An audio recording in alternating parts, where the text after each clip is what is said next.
नमस्कार साथियों, स्वागत है आप सभी का एक बार फिर से नीरज करियर इंस्टीट्यूट की इस क्लास में। आइए आज की क्लास में हम चर्चा करते हैं उत्तर प्रदेश लोक सेवा आयोग द्वारा जारी किए गए सहायक अध्यापक प्रशिक्षित स्नातक श्रेणी पुरुष महिला शाखा परीक्षा 2025 के विज्ञापन पर। इस विज्ञापन में हम ये जानेंगे परीक्षा की महत्वपूर्ण तिथियां क्या हैं और इसके अलावा परीक्षा का सिलेबस क्या होगा, कौन से लोग होंगे जो फॉर्म भर पाएंगे, अधिकतम और न्यूनतम आयु क्या होगी। इसके अलावा हम ये भी जानेंगे कि विभिन्न विषयों के अनुसार उसमें पदों की संख्या कितनी है। आइए इसका अध्ययन करते हैं, विस्तृत अध्ययन करते हैं। सबसे पहले तो जान लीजिए आवेदन आरंभ होने की तिथि आज से शुरू हो गई है। 28 जुलाई 2025 से आवेदन की तिथि शुरू हो गई है।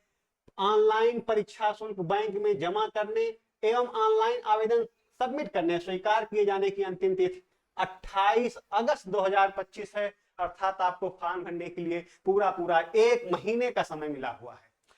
अगर मान लीजिए आवेदन में आपने कोई सुधार या संशोधन किया है और शुल्क समाधान के लिए अर्थात रिकंसाइलेशन आप फी का चाहते हैं तो उसकी लास्ट डेट 4 सितंबर 2025 है। ये इस विज्ञापन की इस भर्ती परीक्षा की महत्वपूर्ण तिथियां हैं। अब इसका देखिए और अध्ययन करते हैं आप फॉर्म कैसे फिल करेंगे। तो आवेदन ऑनलाइन करने से पूरे अभ्यर्थी को ओटीआर पंजीकरण वन टाइम रजिस्ट्रेशन ये आपका होना चाहिए। अगर नहीं है तो आप पहले ओटीआर करिए।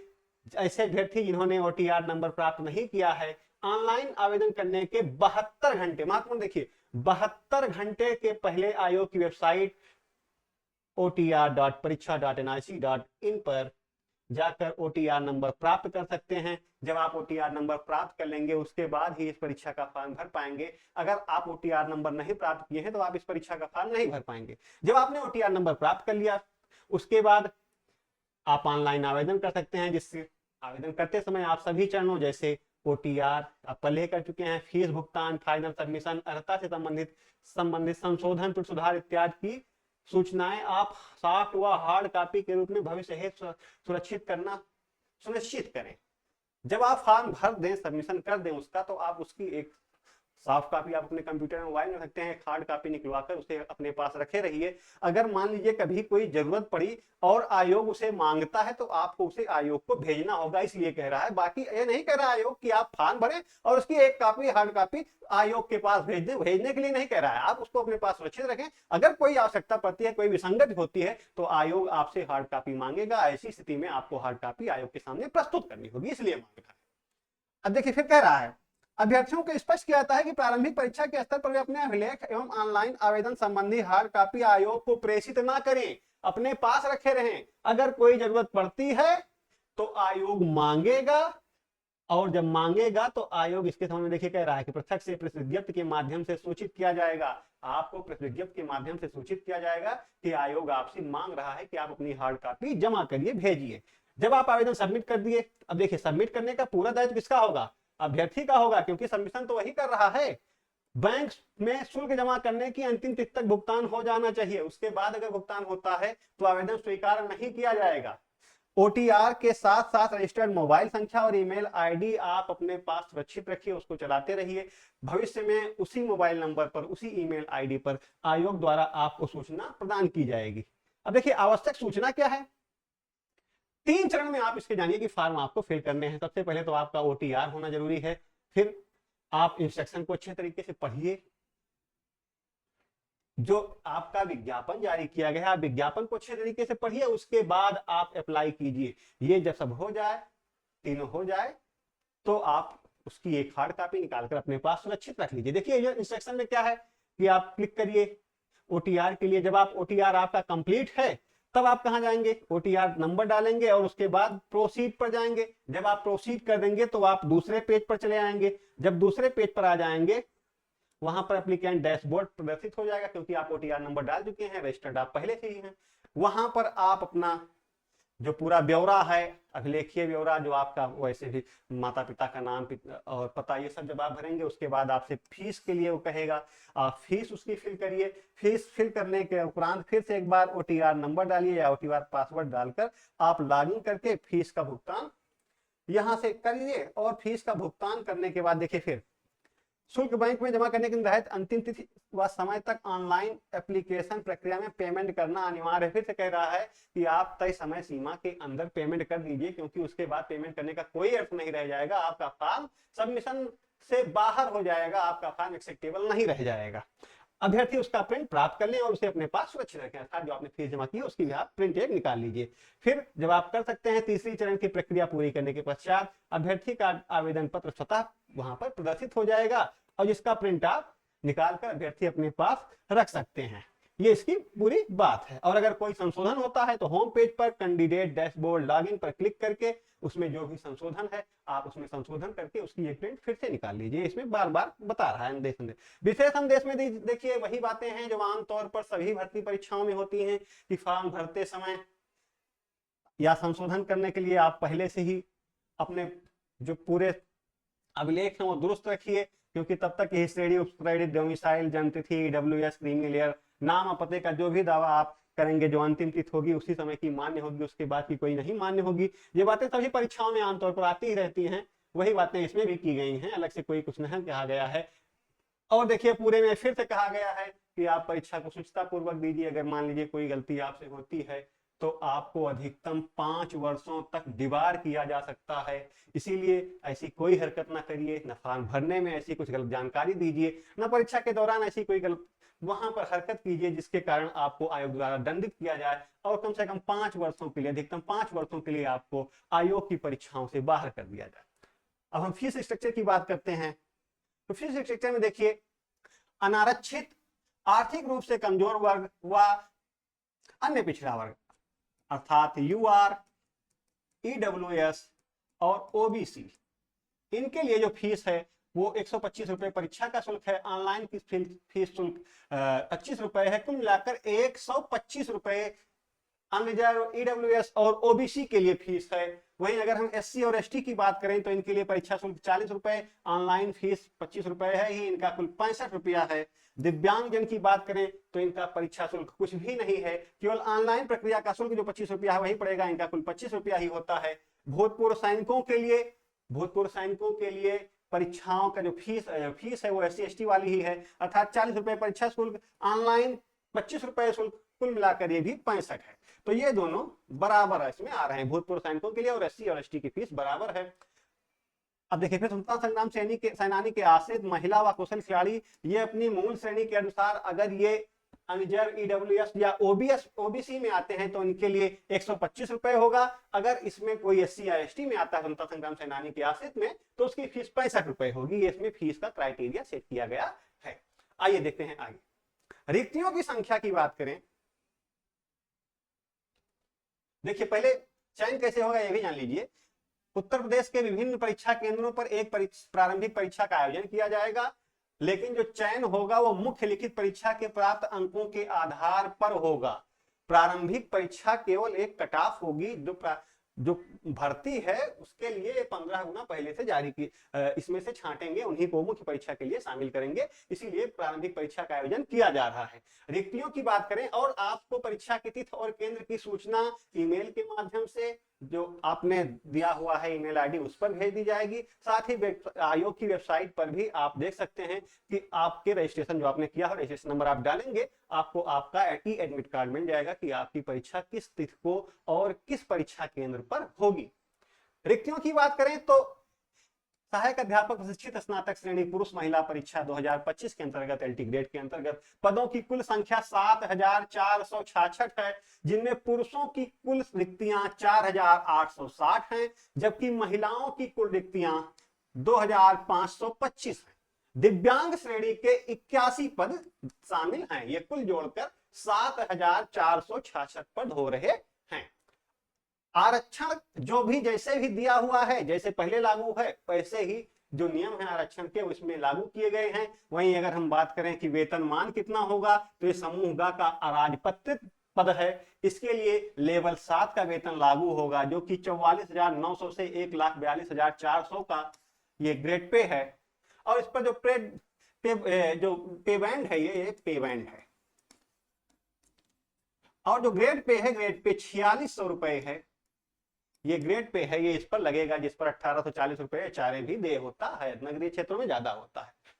ये 7वें वेतन आयोग के अनुसार है, 7वें वेतन आयोग के अनुसार दिया गया है। पदों की संख्या के अगर आप नियुक्ति पाते हैं तो आपको 44,900 आपका शुरुआती मूल वेतन होगा। उसके साथ भत्ता जोड़ दिया जाएगा और मकान किराया भत्ता जोड़ा जाएगा, जो कि अगर मौजूदा स्थिति में बात करें तो जो आपकी कुल सैलरी बनेगी वो 44 और 24 लगभग 68-70 हजार रुपए के लगभग अगर आज आप नौकरी पाते हैं तो आपका जो शुरुआती वेतन होगा वो लगभग 70 हजार रुपए होगा। अभी से सपने देखना शुरू कर दीजिए कि अगर हम नौकरी पाएंगे तो 70 हजार रुपए हमारा शुरुआती वेतन होगा। जो भी आरक्षण की श्रेणी है उसमें लिखी हुई है, आपको आरक्षण देय है। आरक्षण की श्रेणी आप जानते हैं, उस पर बहुत ज्यादा चर्चा करने में कोई मतलब नहीं है। आइए हम जानते हैं इसके बारे में। और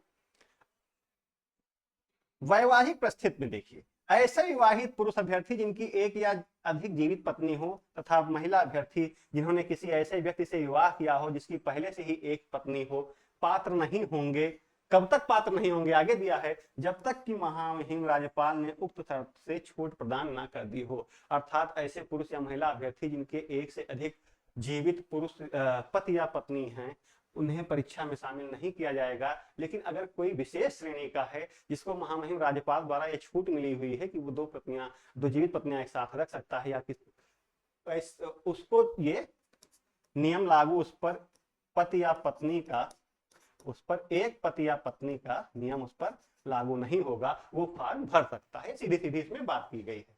अगर हम अर्हताओं की बात करें कि विभिन्न विषयों में कौन से व्यक्ति फॉर्म भर सकते हैं, उनके पास कौन सी अर्हता होता है वो फॉर्म भर सकते हैं, तो हिंदी में एलटी ग्रेड की हिंदी की परीक्षा के लिए आपको किसी विश्वविद्यालय से हिंदी विषय में और एक विषय के रूप में संस्कृत के साथ, देखिए हिंदी में आपका स्नातक हो, स्नातक में आपका एक विषय हिंदी हो और इंटरमीडिएट में आपका एक विषय संस्कृत रहा हो, तभी आप ये परीक्षा पास कर फॉर्म भर सकते हैं। या फिर अगर संस्कृत ना हो तो आपने संस्कृत शिक्षा परिषद से उत्तर मध्यमा की परीक्षा उत्तीर्ण की हो, अर्थात आपका ग्रेजुएशन में हिंदी हो, इंटरमीडिएट में संस्कृत हो, या फिर संस्कृत शिक्षा परिषद से आपने उत्तर मध्यमा की परीक्षा पास की हो और इसके साथ साथ आपने बीएड की डिग्री हासिल की हो, बीएड की डिग्री हासिल की हो। ये इसकी जरूरी शर्त है, बीएड की डिग्री। वहीं अगर हम अंग्रेजी विषय की बात करें तो आपने अंग्रेजी साहित्य के साथ स्नातक की डिग्री हासिल की हो, साथ में बीएड की डिग्री हो आपके पास। गणित के लिए आपने गणित में आपने स्नातक किया हो, साथ में आपकी बीएड की डिग्री हो।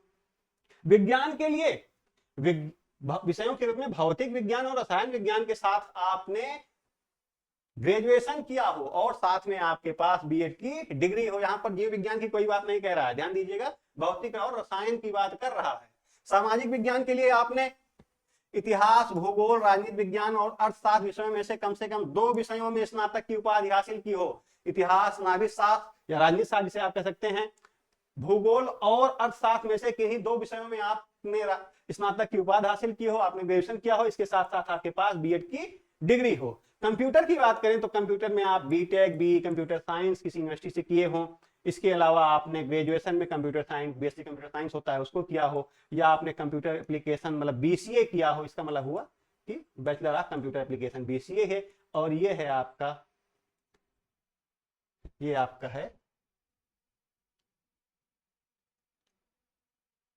आपका बीएससी कंप्यूटर साइंस है, बीएससी कंप्यूटर साइंस। बहुत से लोग एक कोर्स करते हैं बीएससी कंप्यूटर साइंस का।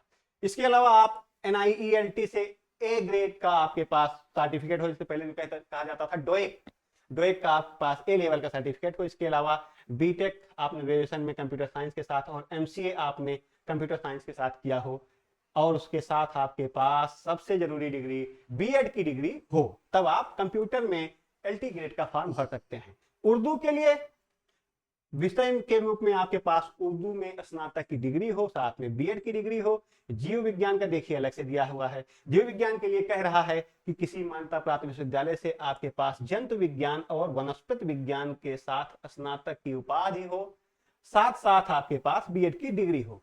अगर हम संस्कृत विषय की यहाँ पर बात करते हैं तो संस्कृत के लिए आपके पास संस्कृत में स्नातक की उपाधि हो और साथ में बीएड की डिग्री हो। कला में देखिए, कला में आपके पास फिर वही बात है कि स्नातक आप कला के रूप में एक कला विषय के साथ आप स्नातक हो और बीएड की डिग्री हो, या फिर बीएफए ललित कला अकादमी यहां से आपने स्नातक किया हो और आपके पास बीएड की डिग्री हो, क्योंकि जो बीएफए की डिग्री है उसको ग्रेजुएशन में कला के समकक्ष मानते हैं। संगीत की अगर हम बात करें तो आपने संगीत एक विषय के रूप में स्नातक से स्नातक प्राप्त किया हो, डिग्री लिया हो, या फिर भारत खंडे विश्वविद्यालय संगीत महाविद्यालय से संगीत विशारद अथवा प्रयाग संगीत समिति इलाहाबाद से आपने संगीत प्रभाकर की डिग्री प्राप्त की हो। अब फिर से ध्यान दीजिए, संगीत प्रभाकर या संगीत विशारद के लिए कोई गुणवत्ता अंक प्रदान नहीं किए जाएंगे। साथ में आप बीएड किए हुए हो, बीएड एक अधिमानी आस्था सब में दी हुई है, ये आपके पास डिग्री जरूर होनी चाहिए। इसके अलावा अगर हम बात करें कॉमर्स की, वाणिज्य की, तो आपके पास वाणिज्य में स्नातक की डिग्री हो और बीएड किया हो। शारीरिक शिक्षा के लिए भी सेम वही जो सब में चल रहा है, वही इसमें भी आप शारीरिक शिक्षा में स्नातक की डिग्री हासिल किए हो और आप बीएड की जगह यहाँ पर आप जैसे देखिए, स्नातक यहाँ पर शारीरिक शिक्षा में कोई बात नहीं, आपने स्नातक की डिग्री हासिल की हो और साथ में आप एनसीटी से बीपीएड या बीपीई किए हुए हो, तब आप इसमें शारीरिक शिक्षा में शामिल करते हैं। गृह विज्ञान के लिए गृह विज्ञान के साथ आपने स्नातक की उपाधि हासिल की हो, साथ में आपने बीएड किया हुआ हो। कृषि और उद्यान कर्म के लिए आपके पास पहले के तरीके से ही कृषि उद्यान कर्म में स्नातक की डिग्री हो, साथ में आपके पास बीएड की उपाधि हो, बीएड की डिग्री हो। अगर मान लीजिए ऐसा हो जाता है कि कोई दो लोग हैं जिनका ये सब बराबर पड़ जाता है, अब अधिमानी देने अर्हता की देने की बात हुई, तो अन्य बातों के समान रहने पर ऐसे अभ्यर्थी को सीधी भर्ती के मामले में अधिमान दिया जाएगा जिसने प्रादेशिक सेना में कम से कम 2 वर्ष की अवधि तक सेवा की हो। जो प्रादेशिक सेना में जिन्होंने 2 वर्ष की सेवा की है उनको वरीयता दी जाएगी। अगर आप ऐसे प्रादेशिक सेना नहीं समझ रहे हैं तो आप जान लीजिए वो सेना जिसमें आपने भारतीय क्रिकेट टीम के पूर्व कप्तानों कपिल देव और महेंद्र सिंह धोनी को, जिस सेना में आप जानते हैं कि उन्होंने इस सेना में रहकर देश का अपना योगदान दिया है, या फिर आपके पास एनसीसी का बी कोर का प्रमाण पत्र आपके पास हो, तब आप इसमें शामिल हो सकते हैं। दिव्यांगजन के लिए अलग अलग विषयों के लिए अलग अलग अर्हता दी गई है। विषयों क्या, उनमें जो दिव्यांगजन का वो जिस श्रेणी के दिव्यांग हैं उसके लिए जरूरी उपाधि उनके पास, जरूरी उसकी डिग्री उनके पास होनी चाहिए कि वह उसमें शामिल हैं या नहीं है। निसक्ता है, मूक बधिर है, ये सब इसमें शामिल किए गए हैं, ये आप देख सकते हैं डिग्री के माध्यम से। इसके अलावा इसमें और सब दिए गए हैं, परिशिष्ट दिए गए हैं ओबीसी के लिए, एससी, एसटी, ईडब्ल्यूएस, इसके सब के लिए कि आप इसी प्रोफार्मा पर आप अपने सर्टिफिकेट बनवाइए और उसको सर्टिफिकेट बनवाकर आप अपने पास रखिए, क्योंकि अगर आयोग आपसे मांगता है तो आपको ये देना होगा। परीक्षा का पैटर्न देखते हैं। परीक्षा का पैटर्न जब हम देखें तो पहले प्रथम चरण में प्रारंभिक परीक्षा होगी, सामान्य अध्ययन और मुख्य वैकल्पिक परीक्षा। इसमें सामान्य अध्ययन होगा और वैकल्पिक मुख्य विषय होगा। इसमें अर्थात आप जान रहे हैं, समझ रहे हैं कि जो प्रारंभिक परीक्षा होगी, जो पहली परीक्षा होगी वो वस्तुनिष्ठ होगी। उसमें देखिए कितने हैं, प्रश्न पत्र 1 होगा जिसमें प्रश्नों की संख्या कुल 150 होगी और इन 150 प्रश्नों में सामान्य अध्ययन जीएस के 30 प्रश्न होंगे, जीएस के 30 प्रश्न होंगे और विषय के जो आपने जो सब्जेक्ट लिया हुआ है, हिंदी अगर लिए हुए हैं तो हिंदी, अंग्रेजी लिए हैं तो अंग्रेजी, इसके 120 प्रश्न शामिल किए होंगे। अब जो लोग इस परीक्षा को पास कर लेंगे वो द्वितीय चरण की परीक्षा में शामिल होंगे। फिर देखिए, अगर सहायक अध्यापक सामाजिक विज्ञान की बात करें तो मुख्य विषय में 4 खंड होंगे, जिसमें से भूगोल, इतिहास, अर्थशास्त्र, नागरिक शास्त्र में से के प्रश्न दिए रहेंगे और इनमें से आपको प्रत्येक खंड के 60 प्रश्न होंगे, जिनमें से आपको कोई 2 खंड करने होंगे। जब आप 2 खंड कर लेंगे तो 60 दूनी 120 प्रश्न ये हो जाएंगे। 30 प्रश्न आपके जीएस के हैं, आपके 150 प्रश्न पूरे हो जाएंगे जब आप इसको पास कर लेंगे। अब द्वितीय परीक्षा जब होगी वो मुख्य परीक्षा होगी, वैकल्पिक वो भी होगी। अब इसमें देखिए, इसमें कुल प्रश्नों की संख्या, ये मुख्य परीक्षा की बात हो रही है, इसमें कुल प्रश्नों की संख्या 20 होगी, जिसमें से 10 देखिए दिया हुआ है 10 लघु उत्तरीय प्रश्न होंगे और 10 दीर्घ उत्तरीय प्रश्न होंगे। जो लघु उत्तरीय प्रश्न होंगे उनमें उत्तरों में अधिकतम शब्दों की सीमा 125 होगी और जो दीर्घ उत्तरीय प्रश्न होंगे उनके उत्तर अधिकतम 200 शब्दों में देने होंगे। जो लघु उत्तरीय प्रश्न होंगे वो प्रत्येक प्रश्न 8 अंक के होंगे और जो दीर्घ उत्तरीय प्रश्न होंगे वो प्रत्येक प्रश्न 12 अंक के होंगे। इस तरीके से जो ये परीक्षा है ये कुल 200 अंकों की होगी। 80 अंक लघु उत्तरीय के और 120 अंक ये दीर्घ उत्तरीय परीक्षा के होंगे, इसमें शामिल किए हुए हैं।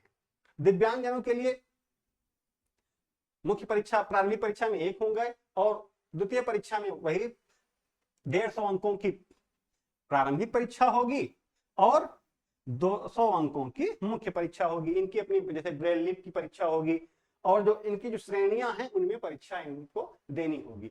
अगर हम बात करें सिलेबस की इसकी, तो विभिन्न विषयों के सिलेबस में कौन कौन से प्रश्न आने वाले हैं, जैसे अगर हम बात करें छोटे ही उसमें स्तर पर देख लीजिए।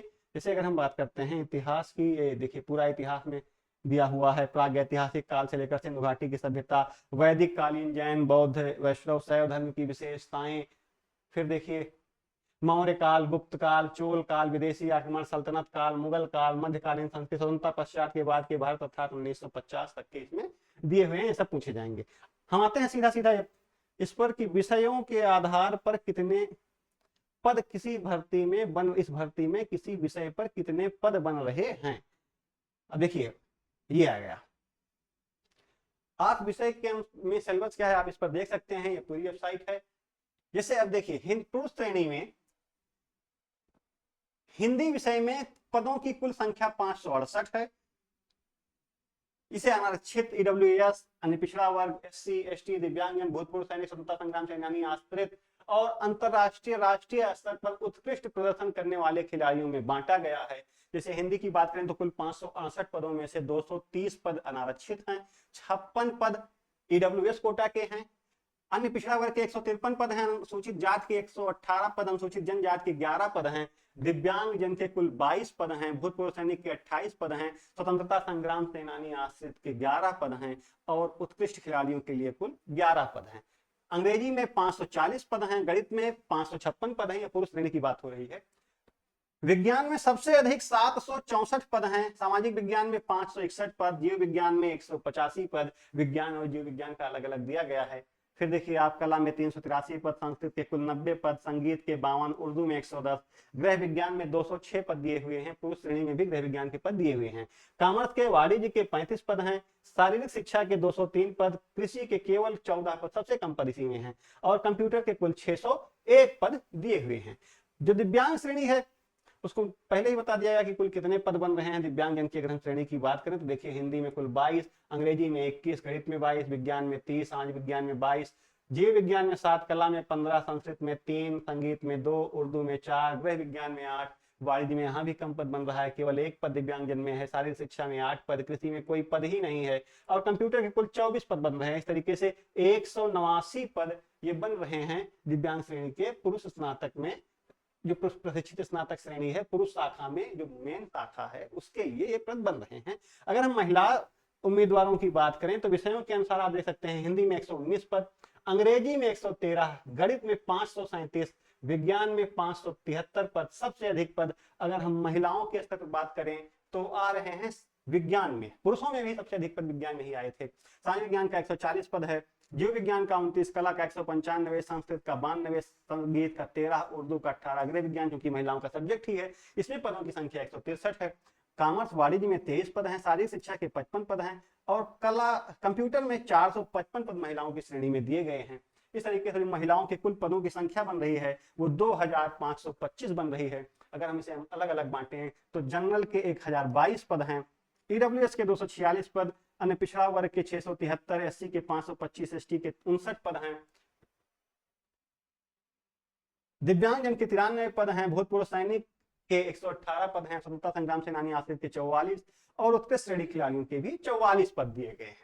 अन्य की बात करें, अगर इसमें दिव्यांगजनों की बात करें तो हिंदी में 4, अंग्रेजी में 4, गणित में 21, विज्ञान में 22, सामाजिक विज्ञान में 5 पद दिए गए हैं। इसके अलावा अलग अलग देखिए जीव विज्ञान में 1 पद, कला में 7, संस्कृत में 3, संगीत और उर्दू में कोई पद नहीं है, गृह विज्ञान में 6, वाणिज्य में कोई पद नहीं है, शारीरिक शिक्षा में 2, कंप्यूटर में 18, कुल 93 पद।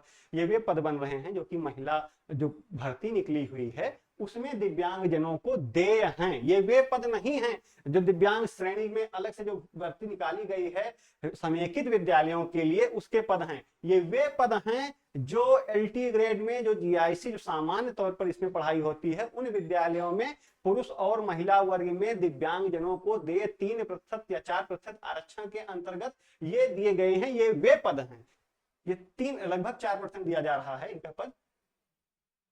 देखिए ये जैसे कुल पद पुरुषों के 4860 हैं, 4860 में से 189 पद दिव्यांग जनों को दिए गए हैं। इसके अलावा समेकित विद्यालयों में जो दिव्यांग जनों की भर्ती निकली हुई है उसमें देखिए साफ दिया है, विद्यालय समेकित विशेष माध्यमिक विद्यालयों में इसमें जो भर्ती निकली हुई है उसमें हिंदी का कोई पद नहीं है, अंग्रेजी का 1, गणित का 7, विज्ञान के 10, जीव विज्ञान के 4, कला के 2, संस्कृत के 4, संगीत के 4, गृह विज्ञान के 2, शारीरिक शिक्षा के 5 और कृषि के 4, कुल 43 पद दिए हुए हैं।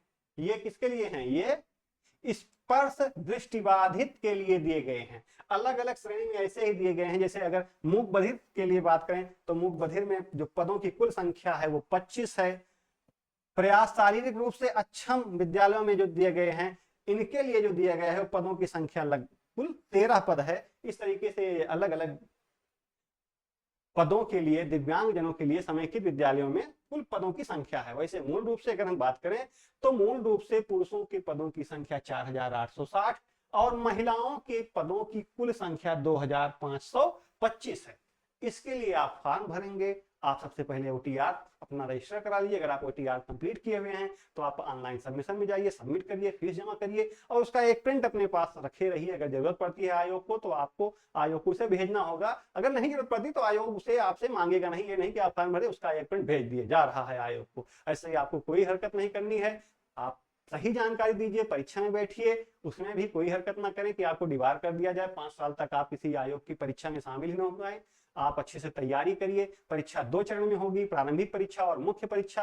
प्रारंभिक परीक्षा में 150 प्रश्न पूछे जाएंगे, जिसमें से 30 प्रश्न सामान्य अध्ययन के होंगे और 120 प्रश्न संबंधित विषय से होंगे। उसके बाद जब उसको आप पास कर लेंगे तो आपको मुख्य परीक्षा में शामिल किया जाएगा, जिसमें कुल 20 प्रश्न होंगे। 10 प्रश्न लघु उत्तरीय होंगे, जिनका उत्तर आपको 125 शब्दों में देना रहेगा। प्रत्येक प्रश्न 8 अंक का होगा। और 10 प्रश्न दीर्घ उत्तरीय होंगे, जो अधिकतम 200 शब्दों में जिनका उत्तर देना रहेगा आपको, और प्रत्येक प्रश्न 12 नंबर का होगा। इस तरीके से कुल 200 अंकों की मुख्य परीक्षा होगी। आप ये दोनों परीक्षा पास कीजिए। जो मेरिट बनेगी वो मुख्य परीक्षा की बनेगी। प्रारंभिक परीक्षा केवल पास करने के लिए, संख्या घटाने के लिए आयोजित की जा रही है। सीधे सीधे कहिए, जो आपका रिजल्ट बनना है, जब आप मुख्य परीक्षा प्रारंभिक परीक्षा पास कर लेंगे तो आपको मुख्य परीक्षा में शामिल किया जाएगा। जब आप मुख्य परीक्षा पास कर लेंगे तो आपका नाम आएगा कि इन्होंने मुख्य परीक्षा पास कर ली है और इन्हें सहायक अध्यापक के रूप में अब नियुक्त किया जा रहा है। और 44,900 जिसका मूल वेतन होगा, वो एक नौकरी आपको उत्तर प्रदेश सरकार की ओर से प्राप्त होगी। आप राजकीय कर्मचारी का दर्जा पाएंगे। मुझे पूरी उम्मीद है आपने विज्ञापन का अच्छे से अध्ययन किया होगा। आप इस विज्ञापन की जो हार्ड कॉपी है उसको भी आप एक बार फिर से स्वयं से अध्ययन कर लीजिए। मान लीजिए मुझे बताने में निरीक्षण के दौरान कोई महत्वपूर्ण बिंदु छूट गया हो तो आप उसको अपने स्तर पर देख लीजिए। वैसे कोशिश की गई है कि कोई भी महत्वपूर्ण बिंदु छूटे ना, आप उसका एक बार अध्ययन कर लीजिए।